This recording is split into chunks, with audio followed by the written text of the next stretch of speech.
दोस्तों, जैसा कि आप सबों को पता है कि कल जो है 70वीं बीपीएससी का जो है फाइनल रिजल्ट आने वाला है, आने की संभावना है। और हनुमान जी से हम यही प्रार्थना करते हैं कि जो भी अभ्यर्थी है वो सफल हो जाए। और इसके पश्चात जो है कि हम आज उसके बाद हम कुछ कट ऑफ के बारे में बात करना चाहते हैं। जैसा कि बहुत सारे यूट्यूब चैनल पे देखने को मिल रहा है कि कट ऑफ का कोई सीरीज़ कोई कुछ और बता रहा है, कोई कुछ और बता रहा है।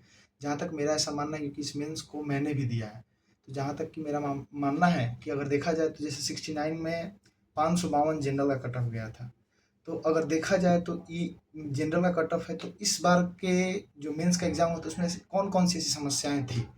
देखिए 69 के मेंस में जैसे डीआई था, तो डीआई 72 में 72 लगभग लोगों का सही था। लेकिन इस बार जो है अगर जीएस 1 के पेपर में देखा जाए तो डीआई में लगभग 8 से 16 मार्क्स जो है सबका गलत है। और ये इसमें से सीधा 16 नंबर कम हो जाएगा। उसके पश्चात अगर देखा जाए तो जीएस 2 में देखा जाए तो एक लैंग्वेज का क्वेश्चन आया था। उसके पश्चात जो है 370 का क्वेश्चन आया था, जो कि ये मार्किंग पैटर्न का क्वेश्चन जो है, जो अच्छा से लिखा होगा उसको मिलेगा।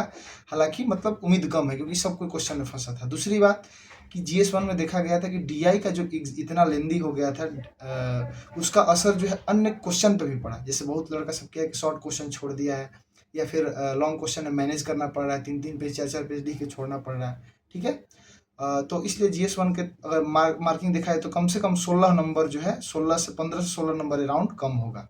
उसके पश्चात जीएस 2 में देखा है तो भाषा क्वेश्चन था, 370 था, 2 क्वेश्चन। इस क्वेश्चन की भी मतलब जो है, जो डिमांड था उसका मतलब प्रतिपूर्ति नहीं किया गया है। उसके बाद इसमें एक प्रायद्वीपीय भारत का क्वेश्चन था। इसमें था कि खनन की गतिविधि जो है उस पे लड़का लोग क्वेश्चन नहीं लिख पाया है लोग। फिर जलोढ़ मृदा और पुरोढ़ मृदा में अंतर आया था, और एक डीएनए फिंगर प्रिंटिंग का क्वेश्चन था, जिसमें से एग्जाम्पल लिखना था। बहुत सारा लड़का एग्जाम्पल नहीं लिखा है। और तीसरा फैक्टर, कम से कम इसमें भी अगर देखा जाए तो जीएस 2 में भी मेरे हिसाब से 10 मार्क्स का अराउंड जो है वो मतलब मार्जिन होगा।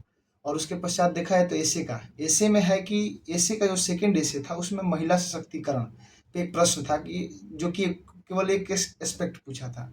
लेकिन यहाँ देखने को मिला कि बहुत लोग महिला सशक्तिकरण पर लिख कर आ गए थे, और जबकि वहाँ पे जो है लॉ एंड ऑर्डर के बारे में पूछ रहा था क्वेश्चन। तो इसलिए अगर इसमें भी देखा है तो कम से कम इसमें भी 10 मार्क्स, तो मेरे हिसाब से जो है लगभग 36 मार्क्स अर्थात मतलब 552 में से अगर हम लोग 36 को अगर हम लोग घटा देते हैं तो जितना बचेगा उतना ही क्या हम लोग का है, हम लोग का कट ऑफ मार्क्स रहेगा। अब हम जनरल कट ऑफ की बात बताएं तो जनरल में जो कट ऑफ होगा मेरे हिसाब से 515 से लेके 20 तक का कट ऑफ होगा। ये मेल का मैं बता रहा हूँ। अब इसी के अकॉर्डिंग चूंकि ईडब्ल्यूएस है तो ईडब्ल्यूएस में इस बार गैप ज़्यादा होगा, तो मेरे हिसाब से 515 इसका भी ऑलमोस्ट रहेगा। फिर ओबीसी कैटेगरी का भी 517-18 जाएगा।